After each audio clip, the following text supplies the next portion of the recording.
sempurna.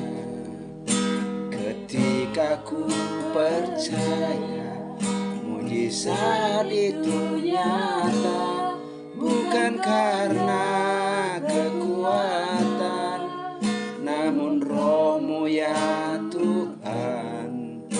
Ketika ku percaya mujizat itu nyata. Ketika ku percaya mujizat itu nyata.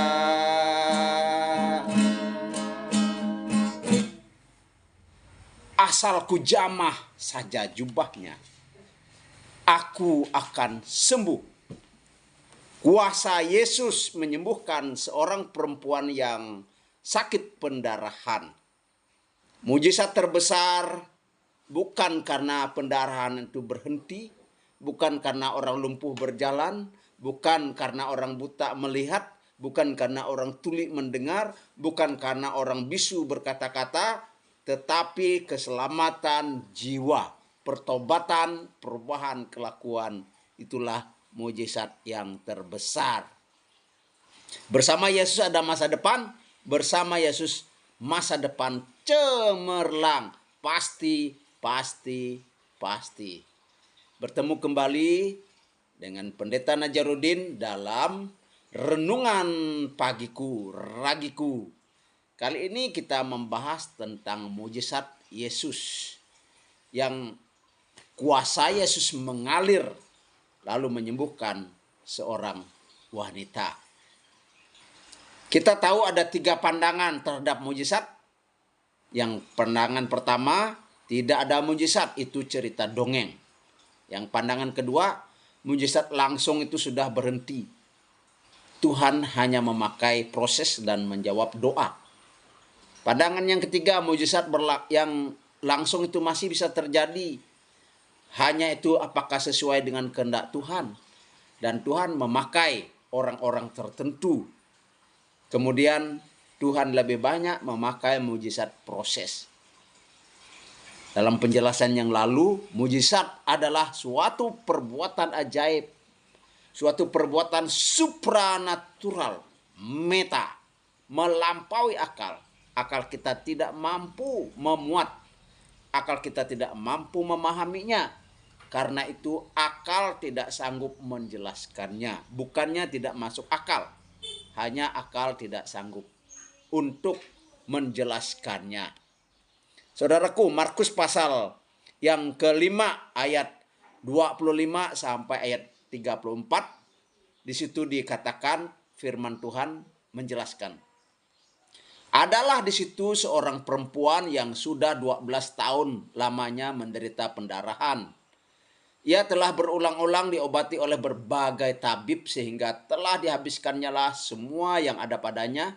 Namun sama sekali tidak ada faedahnya, malah sebaliknya keadaannya makin memburuk. Dia sudah mendengar berita-berita tentang Yesus, maka di tengah-tengah orang banyak itu ia mendekati Yesus dari belakang dan menjamah jubahnya. Sebab katanya, asal ku jamah saja jubahnya, aku akan sembuh. Seketika itu juga berhentilah pendarahannya dan ia merasa bahwa badannya sudah sembuh dari penyakitnya. Pada ketika itu juga Yesus mengetahui bahwa ada tenaga keluar dari dirinya. Lalu ia berpaling di tengah orang banyak dan bertanya, siapa yang menjamah jubahku? Murid-muridnya menjawab, engkau melihat bagaimana orang-orang ini berdesak-desakan dekatmu dan engkau bertanya, siapa yang menjamah jubahku? Lalu ia memandang kelilingnya untuk melihat siapa yang telah melakukan hal itu.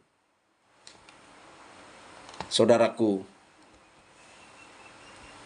kita melihat ketika perempuan itu melakukan apa yang ada padanya, dia sangat bersukacita oleh karena dia sudah disembuhkan, sudah dijamah oleh Tuhan, sudah disembuhkan. Saudaraku yang dikasihi dan diberkati oleh Tuhan, Kita lanjut. Perempuan itu yang menjadi takut dan gemetar ketika mengetahui apa yang telah terjadi atas dirinya, tampil dan tersungkur di depan Yesus dan dengan tulus memberitakan segala sesuatu kepadanya. Maka katanya kepada perempuan itu, "Hai anakku, imanmu telah menyelamatkan engkau. Pergilah dengan selamat dan sembuhlah dari penyakitmu."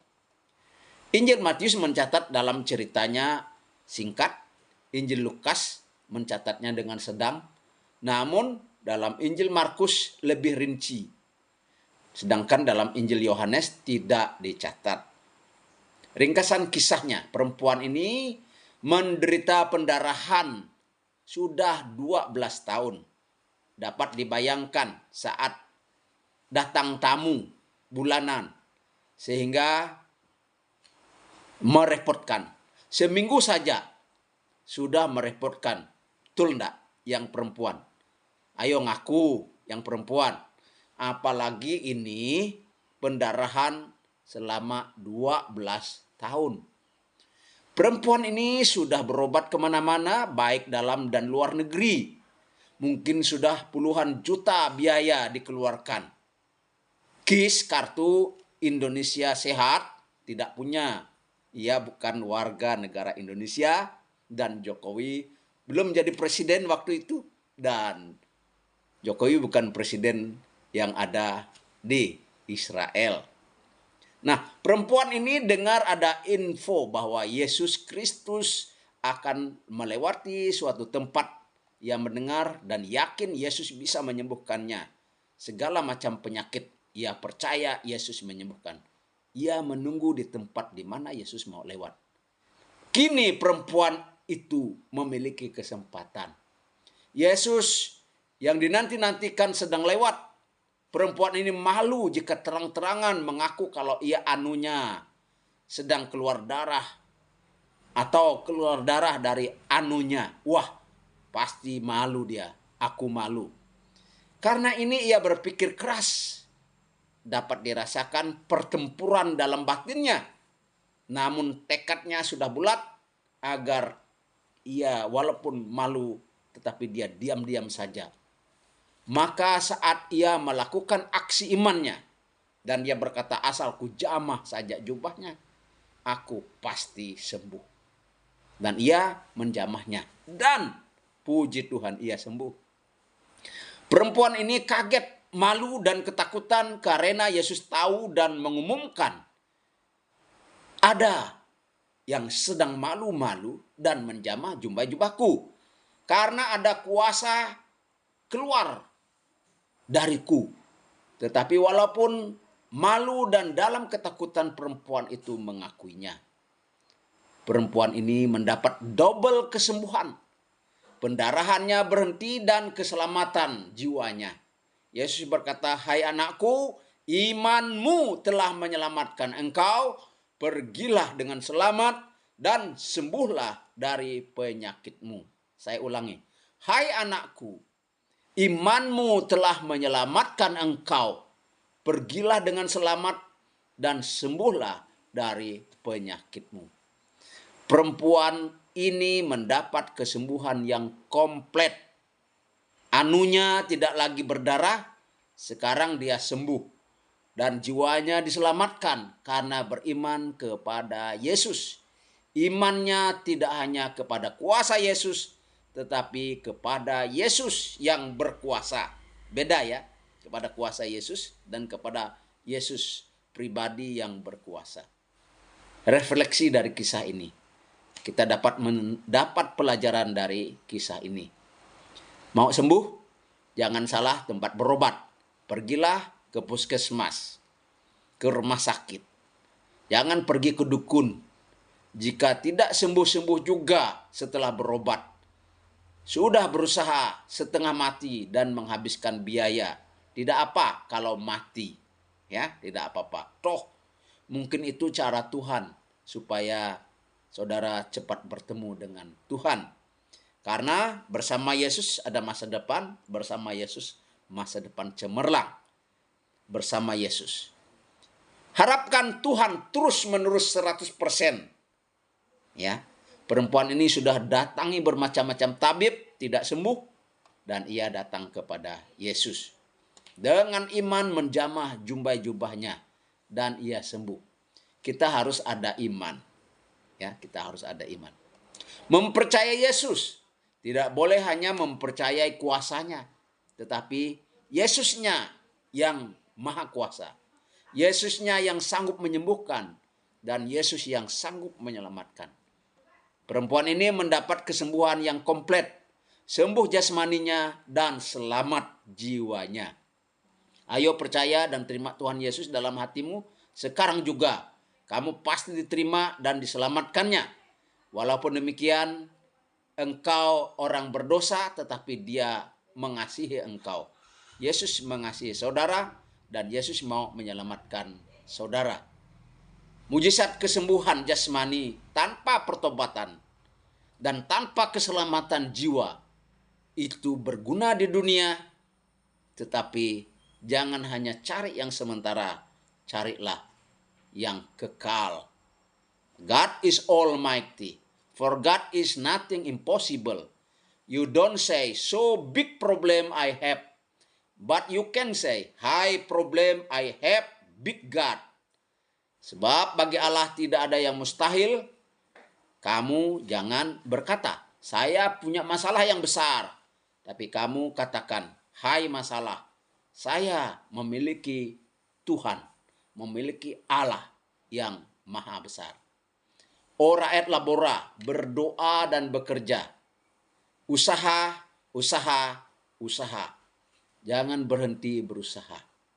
Saudaraku, percayalah mujizat masih ada. Setidak-tidaknya Tuhan masih mendengar doa kita. Tuhan bekerja baik langsung maupun tidak langsung.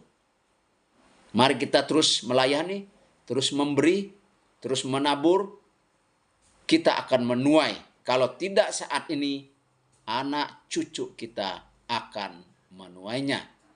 In God we trust. Without God we are nothing.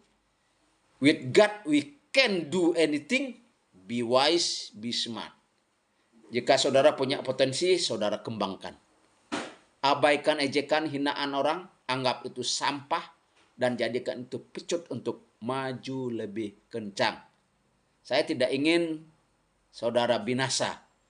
Saya doakan saudara selamat. Dan untuk selamat, saudara perlu percaya dan terima Yesus secara pribadi. Untuk bimbingan lebih lanjut, silakan datangi pendeta, penginjil, hamba Tuhan, atau hubungi nomor WA saya 0853 8897 9520. Hati yang gembira adalah obat. Hati gembira membuat kita awet muda. Bersama Yesus ada masa depan. Bersama Yesus masa depan cemerlang. Pasti. Semoga saudara sehat-sehat. Dan jika saudara sekarang ini kurang sehat, semoga segera sembuh. Haleluya. Amin.